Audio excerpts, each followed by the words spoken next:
Oh, glória, paz do Senhor Jesus, igreja. Amém. Tive até que beber uma água para me recuperar. Rapaz, ó, mais um cadinho eu não pregava não.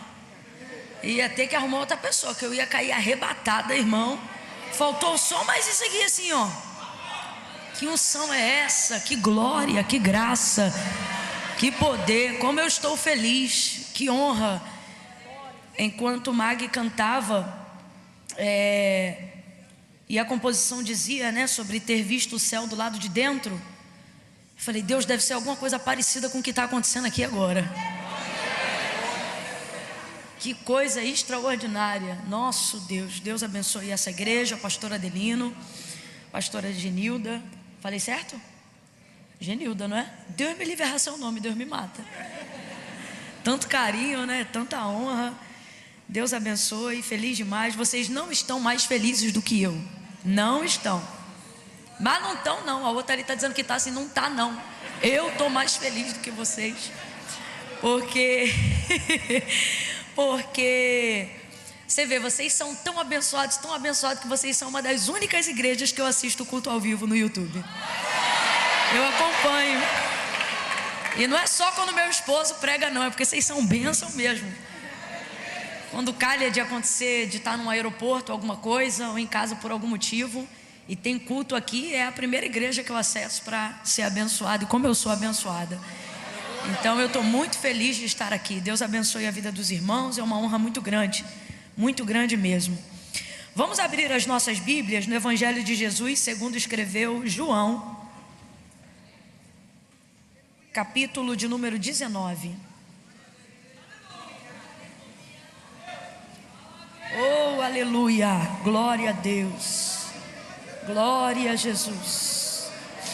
Que culto abençoado, meu Deus do céu. O culto é para Deus, o culto não é para a gente, né? E assim, não seria nem correto, né? Vamos dizer assim, eticamente, celestialmente, ou seja, falando numa linguagem celestial, a gente não pode nem aferir sobre o culto. Eticamente não é nem correto a gente dizer assim, o culto tá bom, o culto. Por quê? Porque o culto não é pra gente, então a gente não deve emitir opinião sobre aquilo que não diz respeito a gente. Vocês estão entendendo o que eu quero dizer? Todavia, entretanto, porém, contudo, Deus é tão generoso que Ele nos permite tamanha sensação e saciedade num culto que é só dele. De forma que torna-se inevitável a gente não ficar numa atmosfera dessa e dizer, eita, que tá bom demais, hein? Tá bom que só. Eita, culto bom. Olha para quem está do seu lado e diga, que bom que você veio. Eita. Olhe de novo e diga assim, já pensou se você não vem? Deus me livre. Diga aí, Deus me livre. Perdeu uma bênção dessa, oh glória. Que noite bendita, que noite bendita. Eu estou temendo e tremendo, pastor Adelino. Vê se vocês vão entender o que eu vou dizer. Na condição de quem tem a responsabilidade de pregar, de ministrar o texto sagrado, eu, diferente da maioria de alguns colegas, né, de ministério, prefiro quando o culto não está tão bom. Você acredita? Eu vou falar bem rasgado. Abre aspas aqui para o que eu vou dizer e fecha, tá? Quando o culto tá ruim, que tá brabo, que tá puxado, tá pesado, tá difícil, aquele culto que você diz, Deus, cadê o Senhor aqui, Jesus? Todo mundo aqui já participou de um culto desse pelo menos uma vez na vida.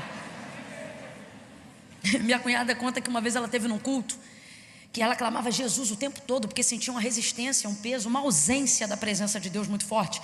E aí ela começou a orar e ela dizia assim, Jesus, passa aqui, Jesus, passa aqui, Jesus. E aí ela disse que Jesus respondeu ela, aí eu já não passo há muito tempo. Sei o que você foi fazer aí hoje.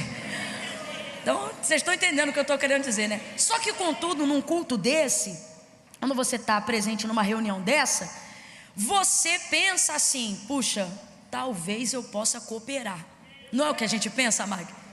A gente, olha, o Mag falou, é aquela impressão que a gente tem assim, não tem como piorar, eu vou ajudar. Mas num culto igual a esse, num culto igual a esse, Eu não tenho nem condições de orar. Deus é minha testemunha do que eu estou dizendo aqui. E dizer assim: Deus, me usa, me usa. Não, nem essa ousadia eu tenho de tanto temor.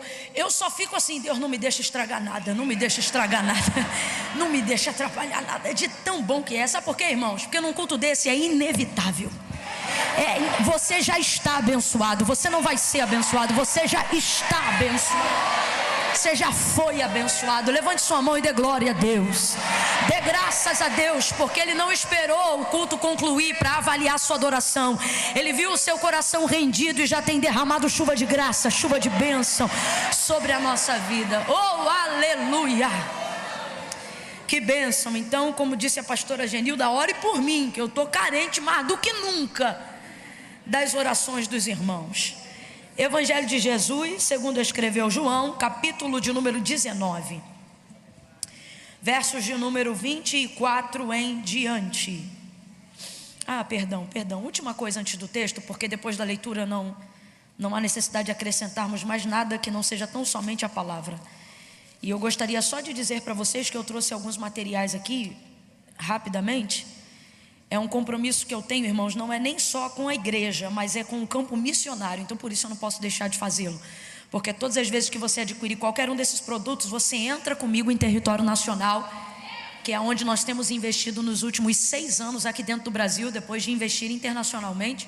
Nos últimos 6 anos o Senhor nos deu uma direção sobre a palavra que diz: feliz é a nação cujo Deus é o Senhor.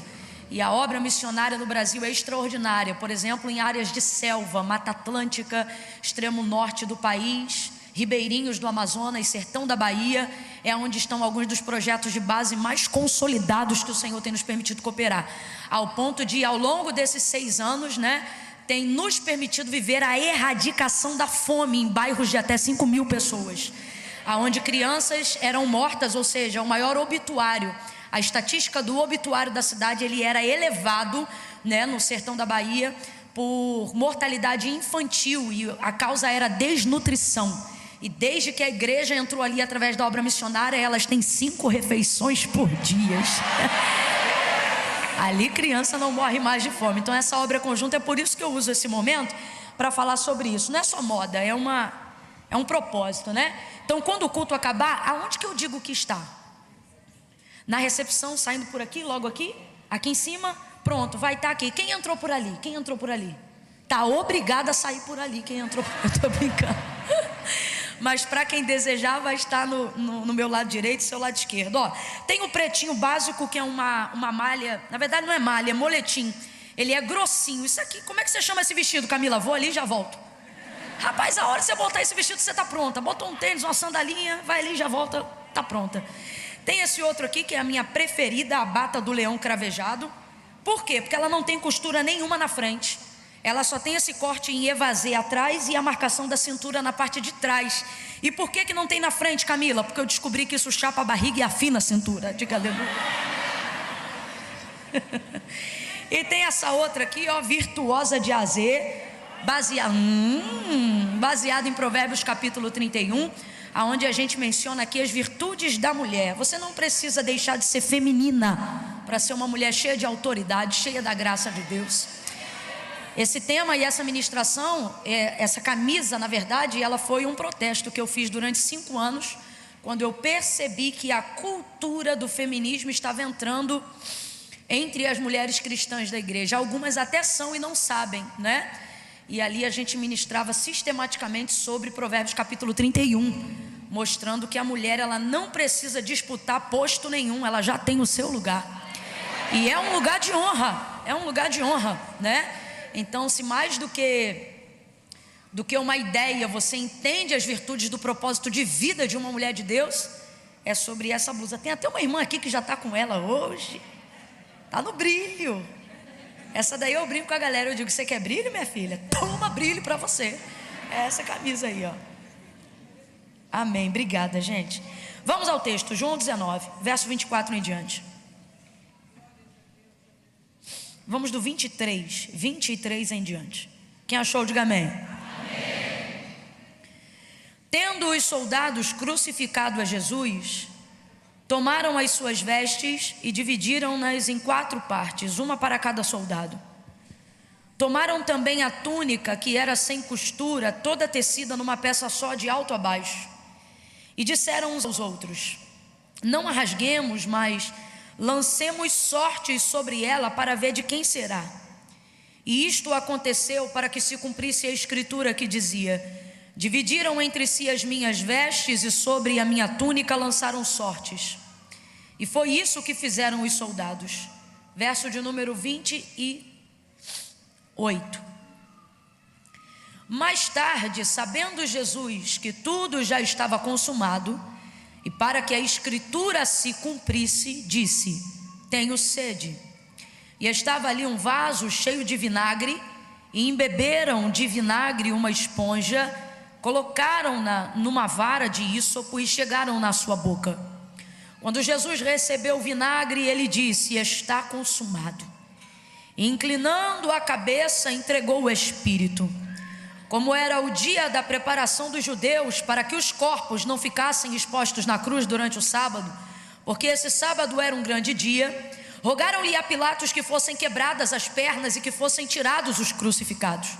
Foram os soldados e quebraram as pernas do primeiro e do outro que com ele fora crucificado. Mas chegando-se, porém, a Jesus, vendo-o já morto, não lhe quebraram as pernas. Contudo, um dos soldados trespassou-lhe o lado com uma lança e imediatamente saiu sangue e água. E aquele que viu isto testificou que o seu testemunho é verdadeiro, e ele sabe que é verdade o que diz, para que também vós o creiais, que estas coisas aconteceram, para que se cumprisse a escritura que dizia: nenhum dos seus ossos poderá ser quebrado. Diga amém por essa palavra. Se assente glorificando a Deus aí nessa noite. Oh, glória a Jesus.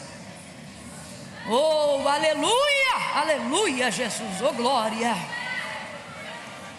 Oh, aleluia, aleluia, aleluia. Glória a Deus. João está impactado. E você percebe esse impacto que ele viveu na cruz do Calvário, ali no episódio do Gólgota, da crucificação de Jesus, pela maneira como ele faz o próprio relato de como as coisas se deram no dia da crucificação de Jesus. Você vai ver, por exemplo, ele impactado, não com a veracidade, porque a veracidade ela se aproxima muito da verdade, mas com a verdade dos fatos. E é interessante falar sobre a forma como João está impactado no seu escrito sobre esse acontecimento. Ele revela isso, porque na verdade ele não conhece Jesus de agora, e até o que está acontecendo agora nos seus olhos, ou seja, no dia da crucificação, também não é uma coisa nova. Isso já havia sido predito pela boca não só do profeta Isaías, mas do próprio Jesus enquanto caminhava com seus discípulos. Jesus deixou claro essa hora. Você lembra, por exemplo, quando o próprio Pedro, ao ouvir o que aconteceria acerca dessa hora, tentou desencorajá-lo, dizendo: não faça isso contigo mesmo. E aí você lembra o Senhor respondendo para ele, dizendo: para trás de mim, Satanás, tu que me serves de escândalo, compreendendo que não era apenas uma motivação da personalidade de Pedro, mas uma intenção e influência demoníaca para que Jesus não concluísse a obra do Calvário. O que eu estou querendo dizer com isso, gente? A verdade é que todos os seus discípulos já estavam com ele há um tempo, e não era um tempo assim esporádico, era contínuo. Andavam com ele, dormiam próximo a ele, almoçavam juntos, tomavam café juntos, jantavam juntos, peregrinavam, caminhavam juntos, oravam juntos, subiam um monte juntos, desciam juntos. João, por exemplo, ele tem uma compreensão tão clara de que Jesus é o Filho de Deus, que ele já abre a narrativa do seu livro falando de forma totalmente diferente dos demais evangelistas. Ele, por exemplo, ele não vai trazer a genealogia de Jesus, ele não vai falar sobre o nome de Maria, não vai falar sobre o nome de José, quando está falando sobre o início, na biografia ali, no capítulo 1 do seu livro. Diferente de Mateus, diferente de Marcos, diferente dos demais, ele já vai dizendo: no princípio era o verbo era Deus, o verbo estava com Deus, nele estava a vida, e a vida era a luz dos homens. Em tudo isso você compreende a maneira como João tem uma visão esclarecida de quem verdadeiramente é o Filho de Deus. E isso por quê? Porque dentre todos aqueles que já caminhavam dentro daquela mesma cúpula ministerial que Jesus estava desenvolvendo, ele era aquele que ousava caminhar mais perto. Você vai ver, por exemplo, João na celebração da última ceia, tomando uma atitude que é no mínimo constrangedora entre dois homens. Você vai ver que na frente de todos os demais ali, ele faz questão de sentar ao lado de Jesus, se aproxima cada vez mais perto e por fim, sem pedir permissão ou sem que seja feito um clima para isso, ele vai lá e encosta a cabeça no meio do peito de Jesus. Ô irmão, você tem que entender que eu não estou falando de um garoto, eu estou falando de um homem barbado, pegando assim do nada e colocando a cabeça no peito de um outro homem sentado na frente de mais 11 homens.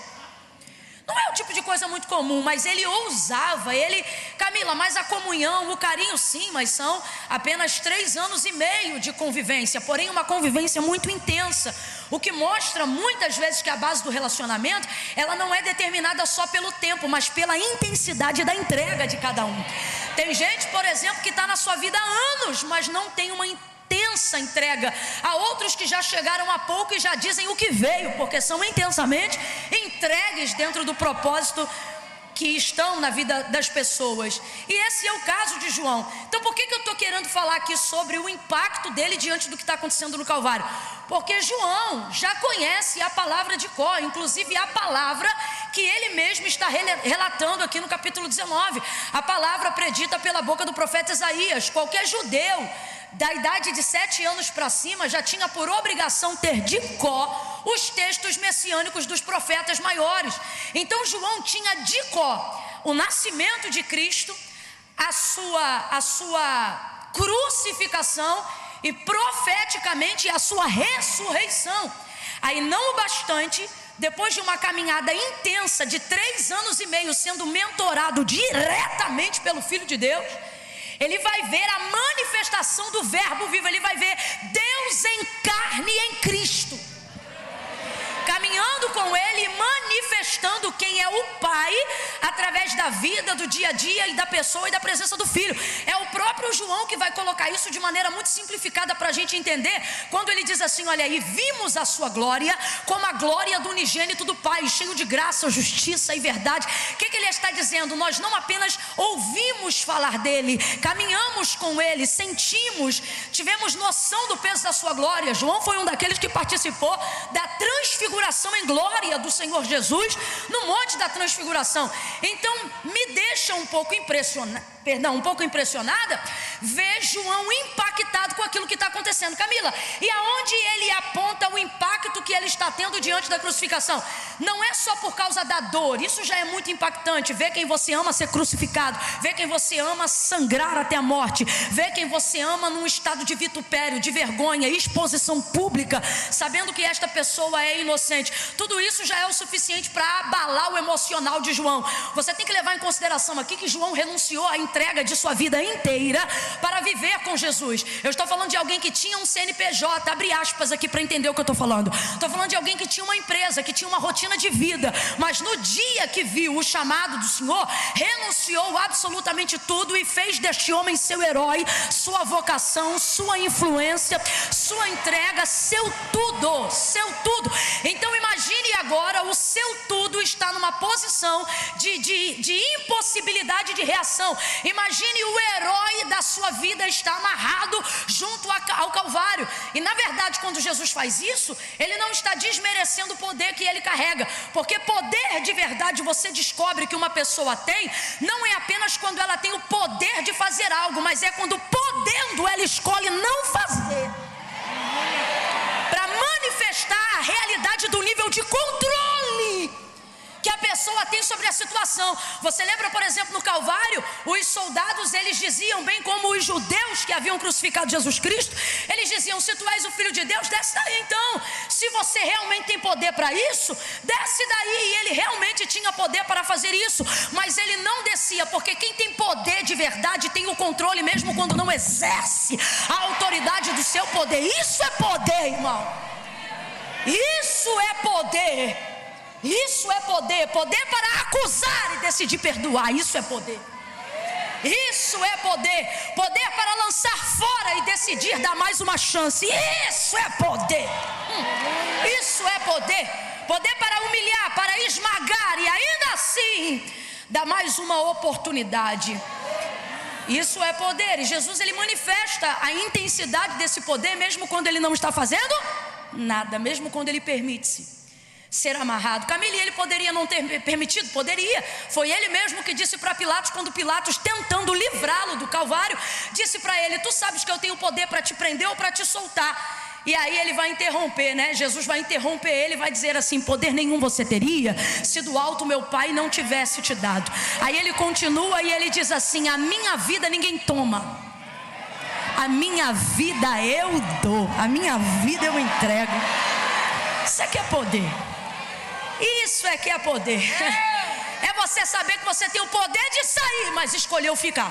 Isso é poder. É você saber que se você quisesse entrar na justiça hoje, botar o pau para quebrar, numa afronta, numa difamação, alguma coisa que alguém fez contra você, você poderia ir lá e quem sabe até ganhar, mas Deus usou alguém e disse: fica quieto que eu vou julgar a tua causa. Aí você... Isso é que é poder. Controlar o ego, controlar a vaidade, controlar o eu. Irmão, quem controla isso é que é poderoso. Quem controla isso é que tem poder de verdade, né? E Jesus manifesta a intensidade desse poder mesmo quando ele não está fazendo nada. Agora, o que me impressiona é João caminhando com ele ao longo de toda essa jornada, sabendo quem ele é, desfrutando da sua glória, da sua autoridade, ainda assim conhecedor da palavra, tanto de Cristo na manifestação quanto o verbo vivo que se fez carne, mas também por citação dos profetas maiores, e isso inclui diretamente Isaías. Então ele, consciente de tudo isso, deveria na verdade estar tendo a sensação de um déjà vu no Calvário. Quem aqui já teve um déjà vu? Vou falar francês, vai ver o sotaque. Déjà vu. O que é? Aquela sensação de que você já viu uma coisa que ainda não aconteceu, como se estivesse acontecendo de novo. Alguém já teve essa sensação? Parece que eu já estive nesse lugar, parece que eu já conheço fulano, parece que eu já fiz isso que eu estou fazendo aqui agora. Coisas que às vezes você não fez, mas tem a sensação de que aquilo já foi feito. Então a gente chama isso de déjà vu. Então, numa perspectiva humanizada e natural, o que João deveria estar sentindo ao ver aquilo dali era a sensação de que ele já tinha imaginado aquilo na mente, ou que aquilo já deveria ter acontecido, porque ele tem todo o cenário e todo o relato de maneira profética, dita não só por Isaías, mas mencionada pelo próprio Cristo na primeira pessoa. Todavia, mesmo tendo todo o aparato, mesmo estando debaixo de uma palavra, o impacto daquilo que está acontecendo agora diante dos seus olhos mexe com a sua mente de uma tal forma que, ainda que ele veja e faça menção de que tudo que está acontecendo diante dos seus olhos é na verdade uma ação que já foi programada pela eternidade, predita pelos profetas, ainda assim ele fica impactado. Você vai ver o susto dele aqui, por exemplo, nos versículos onde ele manifesta as palavras de Isaías. Você vai ver, olha o testemunho pessoal dele no verso de número 35, ele diz assim, aquele que viu isto testificou que o seu testemunho é verdadeiro. O que ele está dizendo? Eu que sou testemunha ocular do que estou escrevendo para vocês na condição de ouvinte, estou dando testemunho de que o testemunho dele quando ele tinha vida era verdadeiro e que eram verdadeiras todas as palavras que ele dizia. Só que ele não dá esse testemunho só para a gente, ele está dando testemunho da própria impressão que ele está tendo do Calvário. Como quem diz assim, eu já acreditava que tudo que ele dizia era verdade, mas agora eu tenho certeza que é verdade da verdade mesmo o seu testemunho. Então ele está impactado com a realidade dos fatos que outrora ele só conhecia traduzido em palavras. Completa para mim, por favor, que você vai entender. Ele está impactado agora com os fatos que estão diante dele, porque antes ele só conhecia isso traduzido em palavras. Complete aí, traduzido em? Mas o equívoco ou o comportamento de João, ele na verdade é um comportamento comum a todos nós que estamos aqui. Ouvimos falar das coisas, conhecemos as coisas, mas quando as coisas acontecem, ficamos impactados como se não soubéssemos que Deus era poderoso para cumprir aquilo que havia dito. Não é verdade? A gente fica impactado, a gente fica surpreso, a gente fica impressionado. Num exemplo aí de proporção proporção menor. Eu fico vendo às vezes irmãs que estão orando 10, 20, 30 anos pela salvação de um filho, de um marido, de um ente querido. Quantas vezes eu já presenciei isso? Eu me lembro que teve um culto que eu estava ministrando, e depois de ministrar e ter feito o convite para quem desejava entregar a vida para Cristo, veio de repente um homem, e Deus havia revelado que esse homem ia entrar de fora e ele ia entregar a vida dele para Cristo. Aí vem esse homem, quem ele era? Era um homem que nunca entrava na igreja, só deixava a esposa e pegava ela na porta quando o culto terminava. Neste dia o Senhor falou: alguém que sempre vem e te deixa e te pega e nunca entra, vai entrar hoje. Estou eu falando, não conheço, estava por divina revelação profetizando. O homem vem entrando, barrigudo, bigodudo, de bermuda, camisa aberta até aqui, se rende diante do altar e começa a chorar. O ciclo de oração naquele alvoroço, porque eu não conhecia, mas elas conheciam, era o marido da dirigente. Vem ele e se entrega para Cristo. Meu Deus do céu, a igreja enverga naquela alegria, porque todo mundo sabia o histórico da irmã, e esse homem nunca entrava na igreja. Nesse dia não só entrou, como reconheceu Jesus como o único mediador entre Deus e os homens. Rapaz, mas me chamou a atenção, porque todo mundo glorificando a igreja debaixo de peso de glória, e aquela irmã suspeitando. Eu vendo o povo chorar, o povo alegrar. Resultado, quando terminou o culto, ela me procurou, pediu para ele esperar no carro, veio falar comigo. Quando entrou na sala onde eu estava, ela disse: irmã, eu vim aqui para saber o que a irmã sentiu quando aquele homem entregou a vida. Irmã, eu senti alegria, senti a glória, senti o poder do evangelho, senti isso, senti aquilo, senti o que eu sinto quando a gente vê um salvo, né, entrando aí para a lista dos salvos. E ela disse: irmã, aquele homem é meu marido. Eu falei: o que glória, irmã? A senhora não está feliz? Ela: eu não sei se eu estou feliz. Eu falei: ora, por quê? Ela diz: eu oro por ele há 30 anos. Há 30 anos. E eu dizia: então, irmã, Deus respondeu sua oração. Aí ela dizia: pois é, são 30 anos pedindo e nada. Aí hoje ele vem aqui e entra. Eu disse assim: irmã, ele vem aqui e entra. Foi a irmã que acabou de dizer que está orando por ele há 30 anos. O que a irmã acha que Deus estava fazendo com as orações da irmã? Botando no lixão? Você acha que no céu tem lixão de oração? Ela: irmã, eu tô preocupada. Será que ele vai converter mesmo? Eu falei: irmã, eu creio que ele já está convertido. Agora a irmã está precisando voltar às primeiras obras de fé. Mas o que é isso? É acostumar-se a ouvir, tornando aquilo que se ouve cada vez mais distante da realidade. João está impactado, porque uma coisa é ouvir e outra coisa é ver cumprido diante dos seus olhos aquilo que Deus vem falando. Agora, você glorificou porque vai ver, ainda não passou por isso, ou isso ainda não cumpriu. Porque normalmente quem está habituado com a guerra, quando chega o dia do triunfo, suspeita da promessa. Quantas pessoas eu conheço que não conseguem se alegrar no dia da vitória? Por quê? Porque elas estão suspeitando daquilo que está acontecendo. Porque na verdade acreditavam de ouvir, mas não acreditavam que de fato aquilo poderia acontecer. Presta atenção, o impacto, presta atenção, o impacto daquilo que está acontecendo diante de João é tão grande, tão grande, tão grande, que a única coisa que faz ele manter o controle no Calvário é a ciência da palavra. Aonde estão os outros discípulos que caminharam com Jesus? Aonde estão os outros que estavam ao seu lado no momento em que ele foi capturado? Judas traiu, Pedro negou, e o restante está assustado. Daqueles que não eram da família no Calvário, só perseveram João e Maria Madalena. Os demais, cada um saiu correndo para um canto. Está a sua mãe, que é da sua família. Aí dentro desse contexto que eu estou colocando não conta, porque mãe não tem comparação com nada nem com ninguém em lugar nenhum. Fora isso, está cada um para um lado. E por que isso está acontecendo?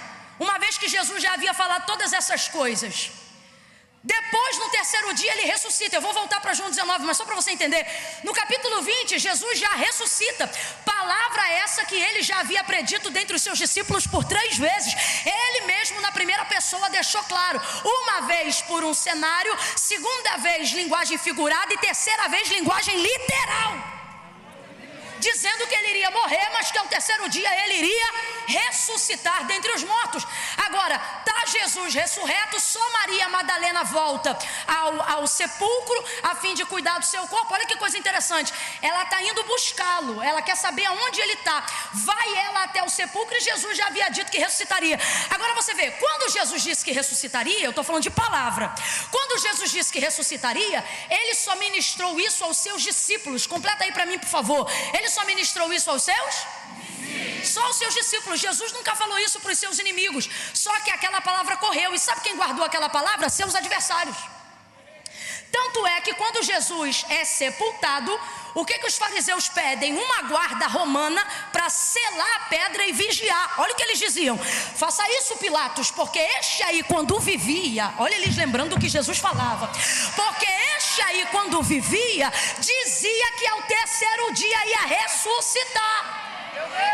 Agora você vê, a palavra da ressurreição não era para os inimigos, a palavra da ressurreição era uma promessa feita aos amigos, era uma promessa feita aos discípulos, era uma promessa feita a quem Jesus amava, só que eles não se lembravam disso. Está cada um num canto escondido. Agora os inimigos, os fariseus, os escribas, os sumos sacerdotes que entregaram Cristo para o Calvário se lembram do que ele dizia quando estava vivo. E por que eles se lembram? Porque eles não estão impactados no emocional com o que está acontecendo. Quando você não é impactado no emocional, você tem mais facilidade de guardar a consciência, você tem mais facilidade de guardar o que disseram e o que falaram. Na tricotomia do ser, espírito, alma e corpo, a emoção quando aflora é na alma, aí ela quer dominar sobre o corpo e sobre o espírito. É por isso que na ira a gente faz o que não deve, fala o que não deve, bate em quem não deve, entra onde não deve, sai da onde não deve, e depois a gente fica perturbado. Vai ouvindo aí. Maria vai procurar Jesus e ela sabia também da sua ressurreição, porque quando Jesus disse que ressuscitaria, disse para todos os que eram seus.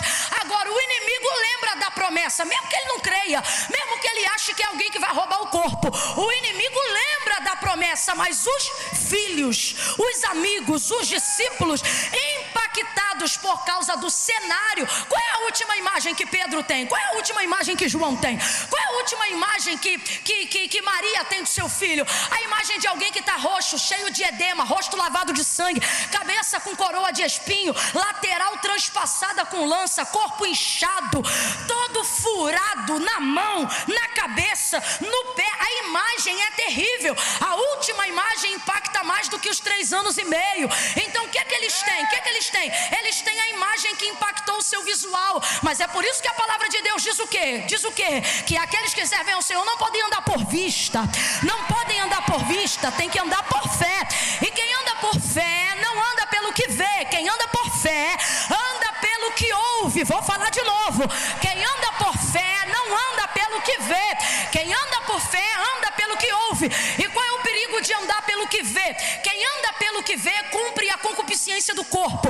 A Bíblia diz que a concupiscência da carne e do corpo está onde? Nos olhos. Seu corpo, sua carne reage àquilo que você vê. Por isso muitas vezes no culto a gente passa 80% do tempo de olho fechado, para não se distrair com nada, para se ligar tão somente com Deus, porque a visão ela tem o poder de desestruturar a sua alma e o seu corpo. Quando você passa por um acidente muito desgraçado, com muito sangue, aquilo impacta seu corpo por causa do que você viu. A pessoa não precisa nem ser seu parente, a pessoa não precisa nem ser conhecido seu. O impacto da visão abala seu emocional, o impacto da visão mexe com o seu corpo, desestabiliza. Você começa a tremer sem querer, a chorar sem querer, a passar mal sem querer, a perna começa a bater uma na outra sem querer. Por quê? Porque você foi abalado por aquilo que você vê. Vai ouvindo. Maria, quando vai buscar o Senhor, até os inimigos lembravam da promessa, mas os discípulos não lembravam. E por que não lembravam? Eles estavam impactados por aquilo que viram. Quando ela saiu de casa, ela disse assim para as outras: vamos, eu vou buscar o corpo do Senhor. Aí levou especiaria, levou incenso aromático, levou linho. Para quê? Para limpar o corpo de Jesus e cuidar, porque no dia que ele foi sepultado foi tudo muito rápido, e ela quer ter certeza que ele teve o cuidado e a honra que todo judeu merece no seu sepultamento. Vai ela no caminho, Jesus já não estava mais lá, e eu acho isso lindo, porque ele não tinha obrigação nenhuma de ficar. Ele tinha levantado e ele já tinha que ir em direção ao caminho dos discípulos de Emaús para resgatá-los, porque o texto diz que àquela altura eles já estavam distantes de Jerusalém, mas Maria vai atrasar a agenda de Jesus por algumas horas. Vai atrasar, Camila? Vai, porque ela vai fazer uma coisa que não estava no cronograma de Jesus, mas estava no cronograma dela. E para honrar o cronograma dela, Jesus honra seus princípios, que é qual? Pedi e dá-se-vos-á, buscai e acharei. Está todo mundo dormindo, mas a mulher já acordada saiu no escuro e disse: eu vou lá buscar o corpo do Senhor. Os anjos que receberam ela, um assentado na pedra de dentro e outro assentado na pedra do lado de fora, eles estavam ali somente para rolar a pedra, só para isso. Só que eles ficaram ali mesmo depois de ter rolado a pedra. Eles só foram ali para poder liberar a sepultura para o Senhor. Só que eles estão ali para dar notícia. Olha como é que é a agenda dos anjos, olha como é que essa agenda de Jesus mudou. Vai ouvindo isso aí. Quando ela chega, o anjo olha para ela e diz: por que tu procuras aquele que vive entre os mortos? Ele não está aqui, ele já ressuscitou. Mas até ela dar essa notícia e ela entender o que estava acontecendo, ela já tinha voltado em casa, já tinha ido de novo, já tinha chamado Pedro e João. Por fim, quando não ficou ninguém, ficou só ela na porta do sepulcro, o texto diz que ela ficou ali chorando, chorando, chorando. Entrou no sepulcro, saiu do sepulcro. Quando ela sai do sepulcro, ela vê de longe um homem e ela acha que ele é o jardineiro. Ele chama ela. Isso aqui é o princípio daquele que busca a Deus em movimento, que é qual? Pedir, pedir e dá-se-vos-á. Buscar aí, buscar aí. Jesus está ali fazendo o que, gente? O que? Só esperando Maria. Me mostra no texto alguma outra coisa que ele fez antes ou depois dela chegar. Nada, ele só estava esperando. Eu tenho para mim que isso não estava na agenda cronológica normal. Isso aqui é Jesus dizendo: espera aí, que a mulher saiu de lá, ainda era escuro. Eu tenho que honrar a busca dela. Olha isso. Ela chega, aí ele olha de longe, ela pensa que é o jardineiro, e ele diz assim: mulher, por que choras? Eu digo que quando ele é bom, mas quando ele é terrível, ele é melhor ainda. Ele sabe que a bichinha foi fazer lá, sabe por que ela está chorando, mas ele vai criando situações para ela intensificar o nível da busca. Isso aqui é igual Mateus capítulo 15, 21 em diante. Jesus sabe que você está buscando, mas ele não responde, que é para você intensificar e melhorar a qualidade do clamor. Mulher, por que choras? Aí ela diz: porque levaram o corpo do meu. Levaram o corpo do meu. Ela já criou uma situação que não tem nada a ver com a palavra que o Senhor Jesus dizia quando estava vivo. Por quê? Porque quem está falando o que aconteceu com o corpo de Cristo é a alma de Maria, não é a sua consciência. Eis o problema de sermos impactados pela visão. Nessa hora deixamos a alma falar e não a consciência dizer o que está armazenado e o que está guardado. Lembra de José? Lembra de José? Os irmãos trouxeram a túnica toda suja de sangue e perguntaram para Jacó: reconhece se esta é ou não a túnica do teu filho José. E impactado pela túnica, porque estava suja no sangue de cabrito, Jacó vai ficar assustado. Ele vai dizer o que, gente? Ele vai dizer: ai, é do meu filho José. Certamente uma besta fera o comeu, foi despedaçado meu filho. Rapaz, o que ele criou? Por quê? Deixou a alma falar. Olha para quem está do teu lado, diga: deixou a alma falar. Quando você deixa a alma falar, impactado pela visão, ela troca tudo. Maria já simulou um sequestro. Levaram o corpo do Senhor. Eu não sei, isso é alma. Isso é alma, sabe o que é isso? Isso é alma traumatizada, sem governo. Porque o impacto da última coisa que viu está falando mais alto do que a última coisa que ouviu. Agora você vê o poder de guardar o que se ouve acima de tudo que se vê. Ela olha para ele e diz: eu vim procurar o corpo do meu Senhor. Se o Senhor sabe aonde o levaram, me diga onde o puseram, que eu irei e o buscarei. Aí ele não fala nada. Como ele não fala nada, depois você vem em casa no capítulo 20. Ela vira, o texto diz que ela vira as costas e vai embora, ele não fala nada. Então ela já está de costas para ele. Aí ele diz assim: Maria! Rapaz, volta a cena para você entender. Ela está olhando para ele, dizendo: se tu sabes aonde o puseram, me diga que eu irei e o buscarei. Ela está olhando e não reconhece. reconhece. Ela está vendo e não reconhece. Aí o texto diz que ela vai. Quando ela já está de costa, ou seja, já não está mais vendo, mas ainda está. Tem coisa que está perto de você, mas Deus faz você pensar que está distante, que é para você melhorar o que você ouve. Quando ela já está de costas para ele, ele chama ela dizendo: Maria. Gente, não sou eu que estou inventando, está escrito no capítulo 20. O texto diz que virando-se, ela já gritava, tem ponto de exclamação, dizendo Rabone, ou seja, ela não virou e disse Rabone, não. De costas, quando ouviu a voz, ela reconheceu a voz. Quando lá atrás ele diz Maria, de costa ela já diz Rabone, mestre. E sabe por que isso é lindo? É Jesus confirmando que Maria é uma ovelha, porque ele disse: as minhas ovelhas conhecem o som da minha voz. Pega na mão de alguém aí agora, pega na mão de alguém aí agora e diga: não é por vista, diga: não é por vista, é por fé, é por fé. Tem uma palavra sobre a tua vida, tem uma palavra sobre a tua casa, tem uma palavra sobre o teu ministério, tem uma palavra sobre tudo aquilo que o Senhor te confiou, mas você está deixando a tua alma governar sobre a tua consciência, porque você tem andado impactado demais com o que você vê, com o que o jornal fala, com o que o âncora do telejornal diz, com aquilo que o jornal da tarde fala, com aquilo que as redes sociais apresentam, e aí você está pensando que está tudo acabado. Só que o Senhor está dizendo: preserva a tua consciência. E como é que eu preservo a minha consciência? Preserva a palavra de Deus. Preserva a palavra de Deus.